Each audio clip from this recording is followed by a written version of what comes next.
Bueno, vamos con una nueva edición de Profetuber en confinamiento y antes de pasar a ver un poquito de la historia del fascismo italiano y sobre todo de la biografía de este señor que ya veis que el nombre es un poquito largo, Benito Andrea Amilcar Mussolini, tenemos que hablar un poquito de cosas de actualidad, sobre todo dos cositas que veo que por ahí pues, hay alguna gente pues agobia un poquito de cómo va a ser la evaluación, va a haber exámenes a nuestra vuelta, no va a haber exámenes. Mira, la prioridad que tenéis que tener ahora todos es quedaros en vuestra casa y para terminar, quedaros en vuestra casa, ¿vale? Entonces, cuando ya nos quedemos todos en nuestra casita, cuando ya la cadena de transmisión y de contagio del virus haya parado, cuando ya sabéis que todos hemos adquirido un vocabulario epidemiológico todos estos días, cuando la curva de contagio se empieza a descender, cuando volvamos a vernos las caritas, ese primer día que nos veamos todas las caritas de nuevo, entonces pues ya sabéis, cogeremos, veremos qué hacemos, cómo lo hacemos y cuándo lo hacemos. Hasta entonces lo único que tenéis que hacer es mantener el cerebro activo. Activo quiere decir que vayáis haciendo las actividades que se vayan mandando, los jueguecitos que se vayan mandando, presentaciones, que vayáis haciendo vuestros comentarios de series, películas, vayáis viendo los vídeos y demás. Y sobre todo mantener activos porque luego cuando volvamos pues vamos a tener que reiniciar de golpe y bueno, pues habrá gente que no le cueste reiniciar, habrá alguien a que le cueste, habrá otros que le cueste más y habrá algunos pues que le cueste la vida volver a reiniciar una cierta rutina normal, ¿no?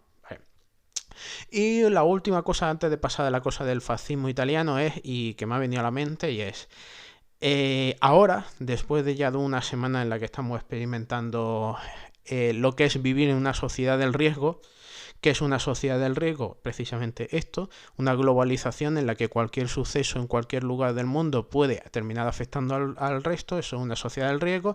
Ahora es cuando a lo mejor os dais un poquillo de cuenta de cómo veíamos en clase ciertas cosas desde hace 2 meses, desde hace ya más de 2 meses, del virus, de cómo veíamos cómo iba la evolución, o acordáis de esas ciudades chinas en confinamiento, o acordáis de esas ciudades chinas y cómo se tenía que desinfectar a diario, o acordáis de esos vídeos que ponía de esos chinos que desde casa tenían que estar estudiando y manteniéndose activos, o acordáis de todo aquello que alguno lo veía muy lejano y cosas de chinos y demás. Bueno, pues ya está aquí.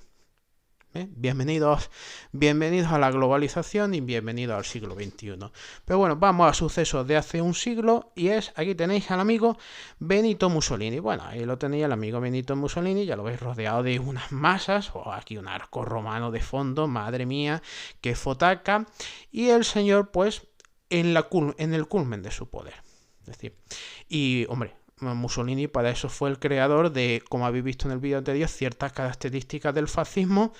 Mussolini es el primer fascista, el primero que da la guía y las pautas que van a seguir los regímenes posteriores y que lo van a imitar.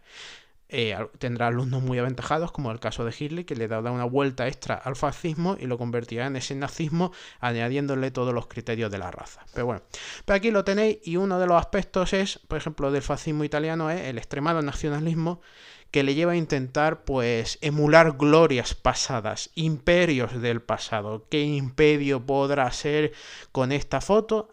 Vale. Otro de las características, ¿acordáis eso del culto al líder? El líder, la masa informe y reconocible, el líder, ¿vale? Y bueno, no sabéis si lo veis, Mussolini fue el que utilizó por primera vez lo que es el saludo fascista, que es nada más que el saludo romano, heredado pues, obviamente de los romanos y luego que se transformará en todos los regímenes y es común de verlos en vídeos y demás de franquismo, nazismo, etcétera, ¿no?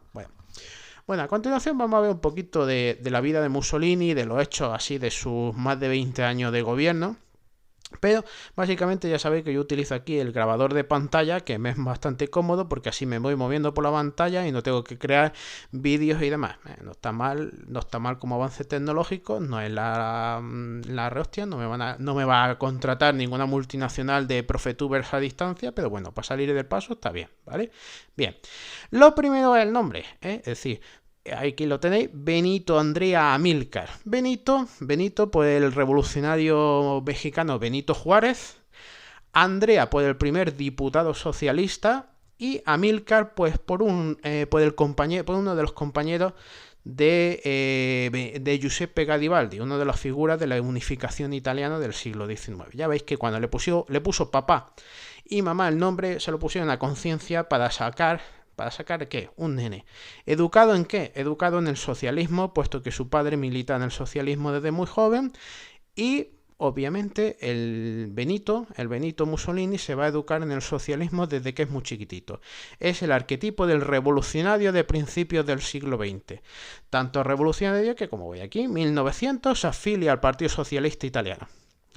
1902, ante el reclutamiento obligatorio, decide que no, que él es un pacifista y que no va a ser reclutado para el ejército. No quiere tocar un arma y se va a Suiza. Huye por tanto de reclutamiento. Y en Suiza pues hace lo mismo que había hecho en Italia, que es un huelguista, un agitador, y allí lo van a arrestar varias veces y al final va a ser expulsado del país, ¿vale? Pero bueno, en Suiza, ¿cómo se va a ganar la vida? Pues como periodista para distintos periódicos y medios socialistas. Lo digo porque esa va a ser su primera profesión, la de periodista, ¿no? Vale. Ya veis que aquí en 1904 vuelve a Italia, pero ¿cuál es la primera foto que tenemos de Mussolini? Esta, su ficha policial de la policía suiza.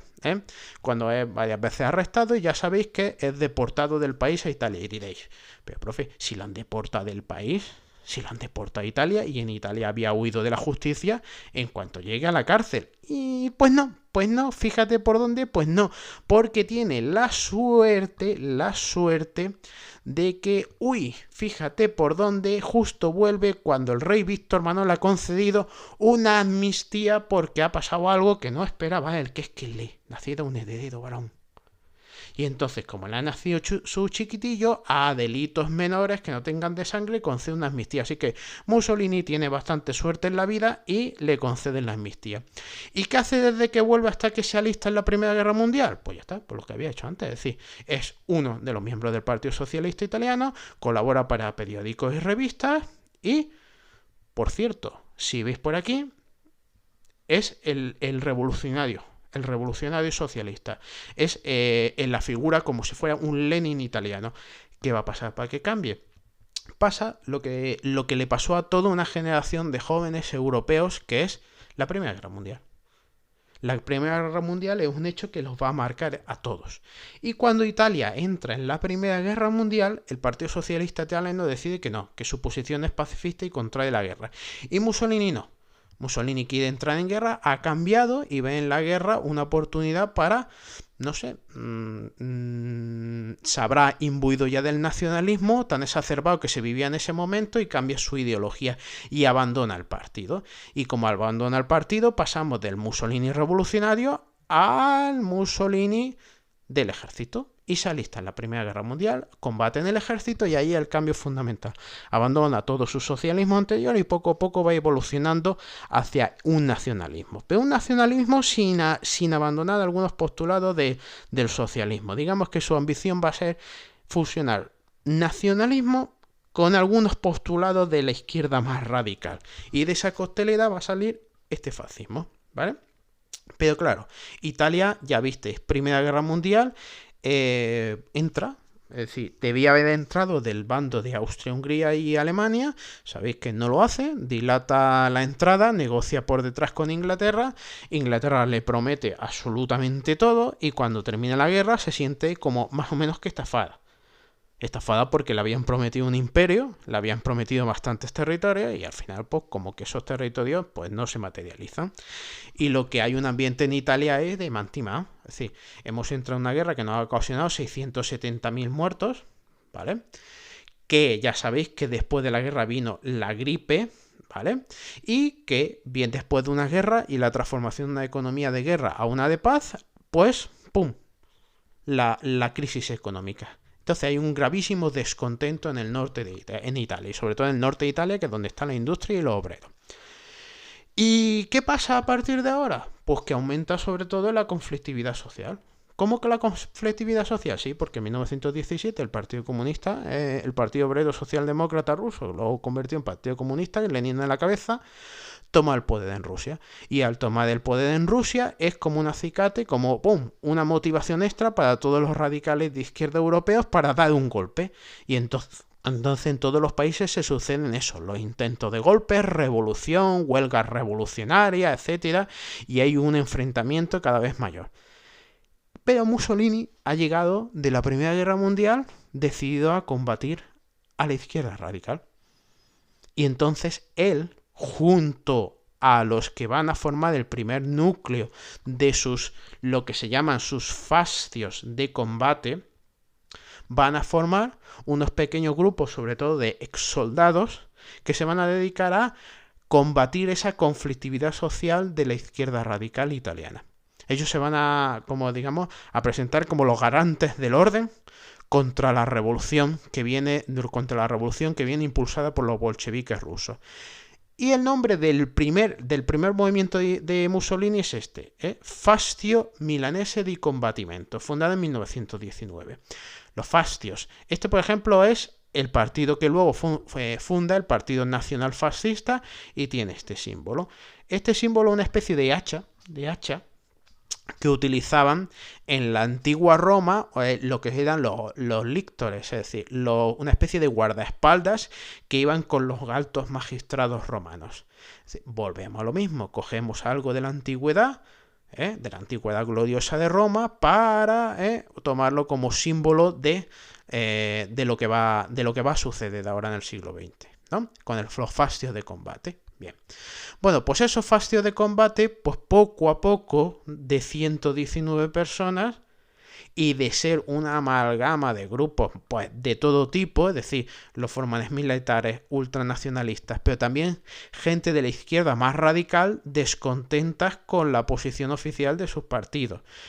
Fijaros, republicanos, monárquicos, futuristas, no es de Futurama, futurista es de una corriente artística un poco especial de primeros del siglo XX y un poco así revolucionaria y demás. Es decir, es todo una serie de personas que no tienen mucho en común más que el régimen actual no les representa.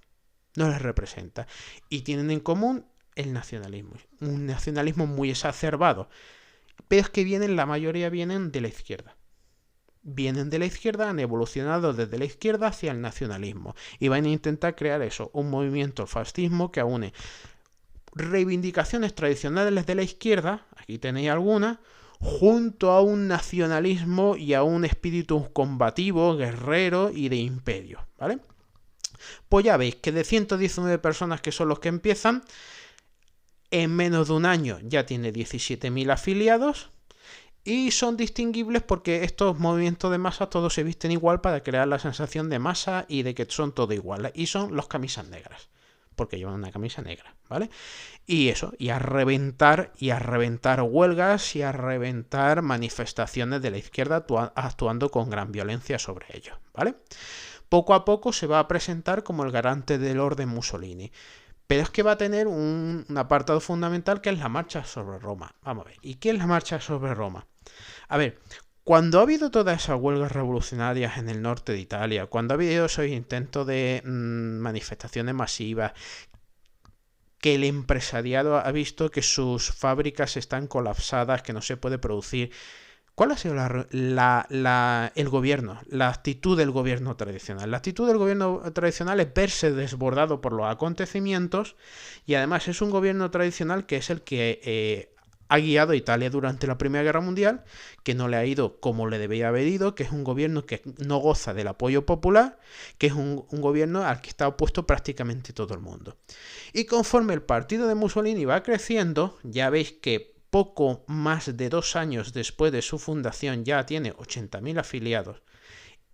Luego, un poquito más tarde, 217.000 afiliados, es decir, movimientos de masas que crecen, y que es un movimiento que nace en el norte de Italia y que luego poco a poco se va a extender prácticamente por todo el país, que en las primeras elecciones a las que se presentó obtuvo 35 escaños, es decir, una cantidad respetable, pero tampoco para tomar el poder o para ser influyente, pero Mussolini ve una brecha de oportunidad. Mussolini ve que el régimen está tambaleante y que es el ahora o nunca. ¿Qué es el ahora o nunca? Y él plantea, pues, un movimiento de masas. El movimiento de masas es la marcha sobre Roma. Es ir desde sus puestos de avanzada en el norte de Italia, todos los militantes juntándose, van pueblo tras pueblo, tras pueblo, tras pueblo, tras pueblo, avanzando, a pie, pero avanzando, y yendo pueblo tras pueblo, tras pueblo, y lo que hacen, aquí tenía Mussolini, en una de esas marchas, junto a otros lugartenientes, ya veis que muchos de ellos tienen medallas, es decir, son excombatientes, y lo que hacen directamente es ir pueblo tras pueblo, y lo que hacen es quitar las autoridades que hay entonces, las legítimas, ayuntamiento tras ayuntamiento, asamblea tras asamblea, las quitan y se ponen ellos. Y sobre todo van viendo cuál es la reacción del gobierno. No es una marcha que dura un día, es una marcha que dura varias semanas. Y ante esto, ¿qué hace el gobierno? El gobierno está total y absolutamente paralizado. El primer ministro de entonces está paralizado, no sabe qué hacer. No sabe qué hacer porque es, vale, ante las huelgas y la izquierda, ante la huelga de la izquierda radical del norte de Italia, los fascistas la han apoyado. Es decir, han apoyado al gobierno o han cubierto el vacío de poder del gobierno y han luchado contra esa izquierda radical para evitar una revolución bolchevique en Italia. Bien, pero ahora es, ¿en quién se apoya el gobierno para frenar a los fascistas? ¿En quién? Pues la pregunta es, ¿los partidos políticos tradicionales saben cómo lidiar con estos movimientos de masas? No, en esta época no lo saben, es ahora y no lo saben, o sea que, bueno, pues junto a esto se van uniendo más militantes, más militantes, más militantes, más militantes, más militantes, más militantes, hasta que lleguen a las afueras de Roma. Lo que pasa es que para cuando llegan a la afuera de Roma llevan días y días y días de caminatas, días y días y días que están reventados vivos. Los tíos se quedan allí a la afuera de Roma para hacer otro día su desfile triunfal, por decirlo de una manera. Han eliminado a decenas de autoridades del norte de Italia y se han puesto ellos. Es decir, esto es básicamente un golpe de estado. Y el primer ministro, pues se le plantea la opción de ¿qué hacemos? ¿Mandamos al ejército? ¿Mandamos al ejército y los disolvemos? Pues como vacilarán y no se mandará al ejército, pues al final siempre hay alguien que convencerá al rey Víctor Manuel para, bueno, mira, no vamos aquí a liar una matanza, nómbralo, que seguro que cuando llegue al poder, pues como todo, se va a corromper y al final, pues no lo ganaremos y no será tan radical, limaremos su arista y poco más. Pues y poco más, pues en vez de utilizar el ejército para disolver la marcha y reafirmar el orden, lo que hace el gobierno es, o sea, lo que hace el rey es echar al gobierno y nombrar a Mussolini primer ministro. Y claro, y entonces Mussolini, ¿qué legitimidad tiene?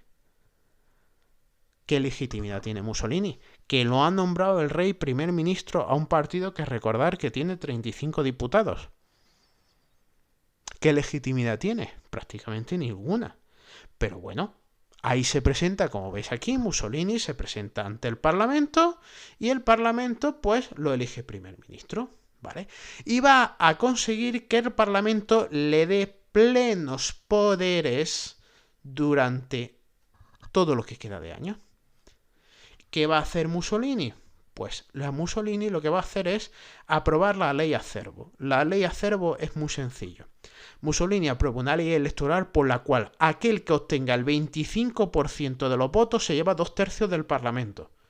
Ojo, con 1/4 de los votos te llevas 2/3 del Parlamento. ¿Qué es lo que va a pasar durante ese periodo de tiempo entre que se aprueba la ley y Mussolini llega al poder, se aprueba la ley y demás? Muy sencillo, lo que va a pasar es que Mussolini va a ir captando otros partidos más chiquititos, se va a ir fusionando con otros y al final cuando llegue a las elecciones se va a presentar y va a superar el 25% de los votos. Con lo cual, 2/3 del Parlamento. Así que, claro, efectivamente, se hacen las elecciones y aparte de que yo me he fusionado, aparte de que he ganado a aliados, aparte de todo eso, que han hecho mis camisas negras por la calle, pues directamente violencia política contra los rivales, y cuando se hagan las elecciones, pues ahí está. Supera el 25%, estáis viendo que lo supera por bastante margen, pero lo supera, ¿vale? Y un momento clave es, bueno, ¿y ahora qué? Pues ahora qué, ahora es esto. esto es un momento fundamental en el régimen. El asesinato de Giacomo Matteotti. ¿Por qué es un momento fundamental? Y es, vale, se ha hecho la marcha sobre Roma, se ha desafiado al régimen, se ha hecho con el régimen, ha aprobado una ley electoral en la que, cuidado, que 2/3 del Parlamento te los llevas con el 25% de los votos, ¿vale? En la que has ganado unas elecciones después de fusionarte con un montón de grupos y de emplear la violencia. Pero bueno, aún sigue habiendo una oposición en el Parlamento. Sí, 1/3 del Parlamento, pero bueno, aún hay algo. Esa oposición pues tiene dos opciones, o plantear lucha o callarte y ser un adorno más del sistema. Como lo que va a hacer el señor Giacomo Matteotti del Partido Socialista es denunciar el fraude, diciendo que, vamos a ver, entre la violencia y que ha habido un fraude generalizado, estas elecciones no valen. Y va a subir a la tribuna y va a denunciar del fraude. Por ejemplo, a mí siempre lo señalo cuando estoy en clase y es, mira, cuando denuncia el fraude, él termina en el Parlamento con esta frase: yo ya he hecho mi discurso, ahora os toca a vosotros preparar el discurso fúnebre para mi entierro. ¿Qué sabe Matteotti? Pues sabe lo que va a pasar a continuación, que es que es secuestrado por un grupo de Mussolini y va a ser secuestrado, mantenido en cautividad, y 2 meses más tarde prácticamente su cuerpo es encontrado en un bosque a las afueras de Roma. Y la cuestión es, bueno, ¿y quién ha sido? ¿Ha sido un grupo de incontrolados fascistas o ha sido por orden de Mussolini? Sea lo que sea, ya sabéis. Aquí la actitud de Mussolini, si es un grupo de incontrolados, ojo, a ver quién ha sido y cómo ha sido con la actitud de Mussolini. ¿Qué es lo que dice Mussolini? No os preocupéis, como dice: declaro aquí a esta asamblea y al pueblo italiano que asumo solo yo la responsabilidad política, moral e histórica de todo lo sucedido. Pues ya está, ya sabéis.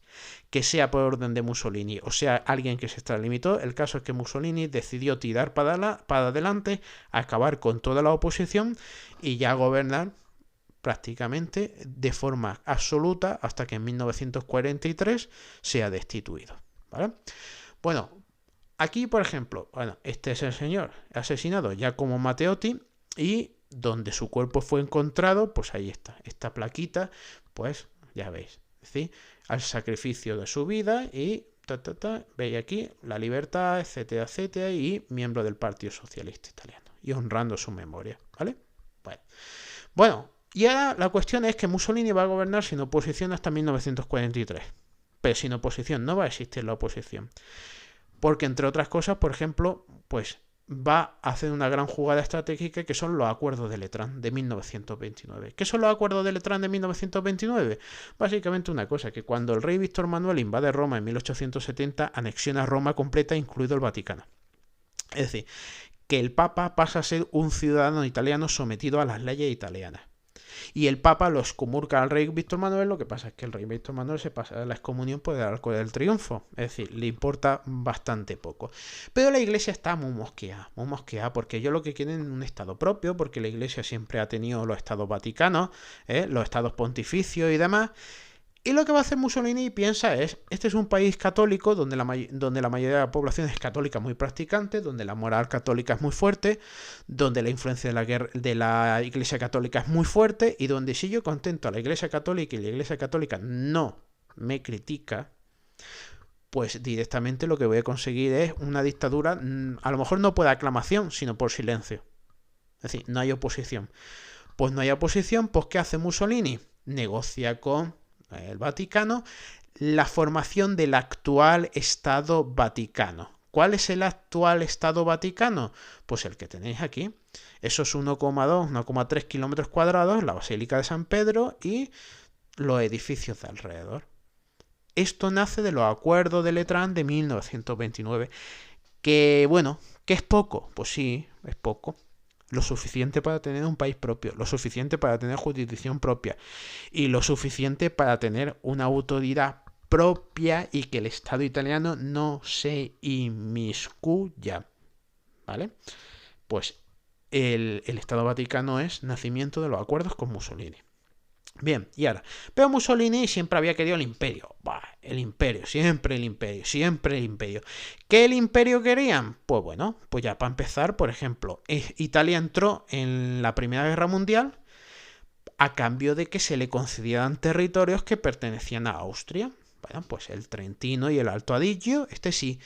Pero ellos querían también Istria y la Dalmacia y otras posesiones la costa del Adriático. Pero como se formó Yugoslavia, el reino de Yugoslavia, pues no se la dieron. También quería islas en el Egeo, en el mar Egeo, pero tampoco se la dieron. Quería un imperio colonial en África, pues tampoco se lo dieron. Es decir, siempre ese resquemor de no han timado, queríamos más y no nos lo han dado. Pues queríamos más y no nos lo han dado. Pues ahí está. Entonces, la ambición será siempre crear un imperio. La guerra. El imperio como definición máxima de la política exterior. ¿Dónde?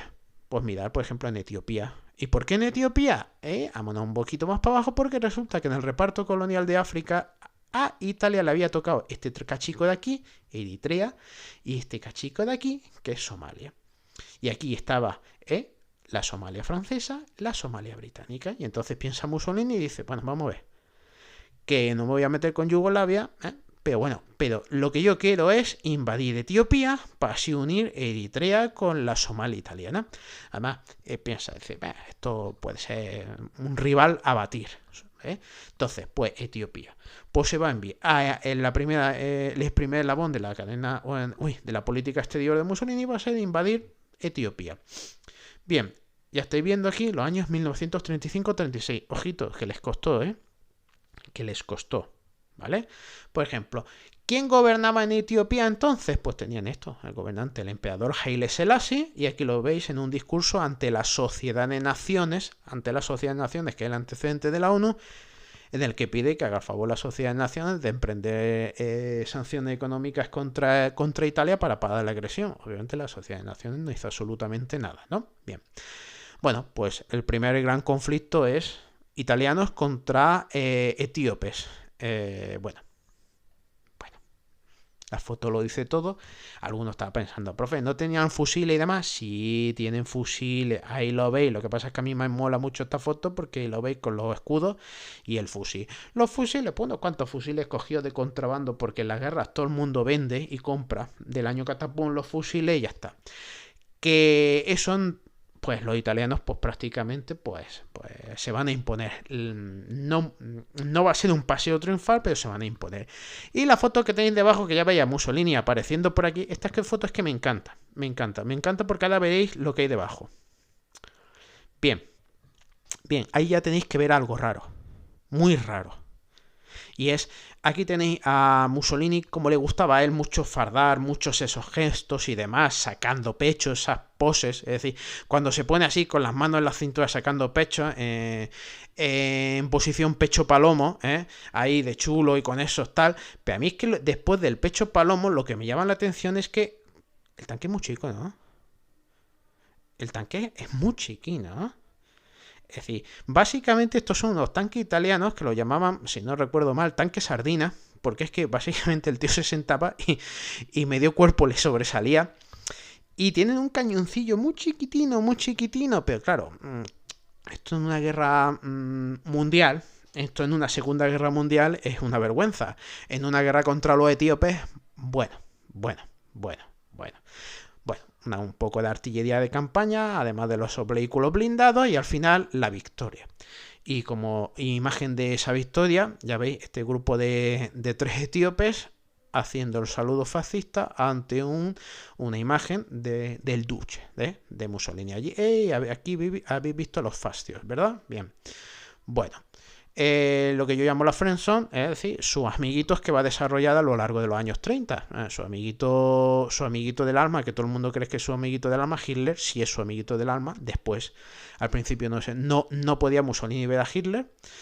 Al contrario, Hitler desde el primer momento pues tuvo una especie de magnetismo hacia Mussolini. Mussolini no, tardó, pero luego ya cuando ya se hicieron colegas, pues a muerte, nunca mejor dicho, a muerte. Bien, ahí lo tenéis, Mussolini con Hitler y su otro gran amiguito, el general Franco, al que no dudó en apoyar desde el día 1 del alzamiento en la Guerra Civil Española.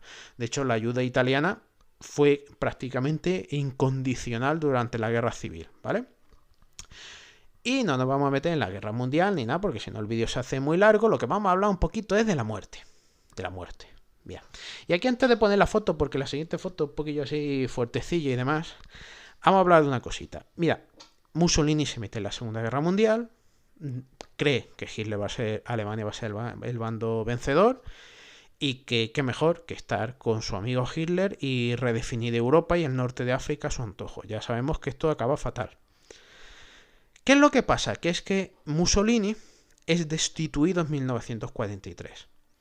¿Cómo que es destituido? Sí, el rey, porque durante todo el mandato de Mussolini siguió habiendo rey prácticamente decorativo, pero al final el rey, junto con el ejército y sectores del partido de Mussolini, se reunieron en lo que se llamaba el Gran Consejo Fascista, que es el órgano de gobierno del partido, y lo destituyen.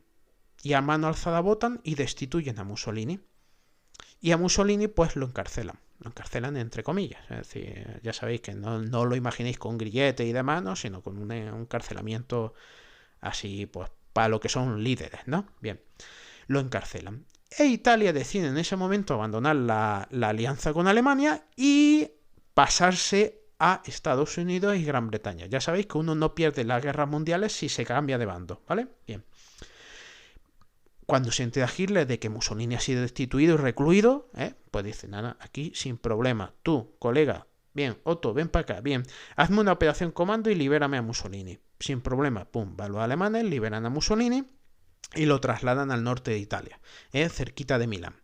Y entonces durante un momento va a acabar Italia dividida en dos. Es decir, centro-sur está invadido por Estados Unidos, Gran Bretaña, y está el nuevo gobierno italiano, y el centro-norte está invadido por los alemanes y con los últimos fascistas italianos con Mussolini al frente. Es lo que se llama la República de Salò, ¿vale? Al final eso va a caer y una rocambolesca historia. Mussolini intenta huir junto a su amante y es apresado. Es apresado por unos guerrilleros y es pues sometido a juicio. Un juicio que es una farsa, obviamente. Juicio y es fusilado.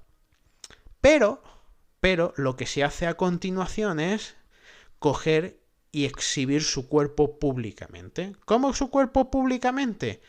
Él y los colegas que lo habían apresado junto a él son colgados boca abajo de una gasolinera en Milán, para que la gente los vea. Pues aquí tenéis que le ponen hasta los nombres. Mussolini y está su amante, Claretta Petacci. Entonces, pues son exhibidos y la gente, pues ya sabéis lo que pasa en este caso cuando cae un dictador o cae algo, que el que lo ha odiado durante muchos años desata su ira y el que no lo ha odiado desata su ira para que el resto vea que lo odia mucho, para ver si da el pego de que lo ha odiado toda la vida, ¿no? Vale. Entonces ya no es que Mussolini se haya justiciado y se ha exhibido públicamente, sino que se permite que la gente pues dé rienda suelta a toda su violencia y el cadáver post-mortem de todos es apaleado, mutilado y demás. Y las imágenes que tenéis, pues directamente, pues aquí los tenéis, con lo que son el cuerpo de su amante Claretta Petacci está un poquito más reconocible. El de Mussolini lo veis aquí un poco maltrecho y os puedo garantizar que esta es una de las fotos menos bestias que os podáis imaginar. Hay otras aún peores, ¿vale? Entonces, pues nada. Cadáver mutilado y demás. Aquí veis otra escena de esto y veis la masa aquí de gente, ya sabéis. El que lo odia toda la vida lo odia a muerte y el que lo ha apoyado toda la vida ahora lo odia a muerte para dar el pego, ¿no? Bien. Van a ser enterrados y esto es otra de las historias. Van a ser enterrados en unas tumbas sin identificar. Lo que pasa es que años más tarde, durante 10 años está oculto en un convento, y a los 10 años, con acuerdo con el gobierno italiano, lo que se hace es que se hace entrega de los restos a la familia. Y la familia tenía una capillita en una iglesia y lo que hacen es darle sepultura ahí, ¿vale? Esta es la sepultura de Mussolini, Es decir, en una capilla de una iglesia, allí lo tenéis. Y veis el sarcófago aquí y aquí hay un pequeño busto de Mussolini. Bien, ya la cuestión es, 3 días al año, 3 días al año desde que se enterró ahí, abre. ¿Cuándo? El nacimiento, la muerte y el día que se conmemora la marcha sobre Roma. Esos 3 días abre la cripta. Y abre la cripta y ya puede imaginar, pues esos 3 días están marcados y neofascistas actuales pues van allí y pues hacen todas las parafernalia fascistas que os podéis imaginar, pues todos vestidos con las camisetas negras, las canciones típicas del fascismo italiano, el saludo romano y todas estas cosas. Leyendo esta mañana un poquito, el nuevo alcalde de la localidad el año pasado planteó como reclamo turístico tener abierta la tumba de Mussolini más días al año, no sé si era todos los días o más días al año, para que la puedan visitar turistas y demás. Supongo que con las condiciones actuales de confinamiento y demás y la situación que está viviendo el norte de Italia, se le habrá olvidado esa idea ya de la cabeza. Pero bueno, ya está. Bueno, vamos camino de 36 minutos. Yo creo que ha salido un poquito más largo de lo normal. Pero bueno, como el vídeo está subido en YouTube, vosotros lo veis en las veces que os dé la gana, como le dé la gana y a vuestro ritmo. Y lo último es eso.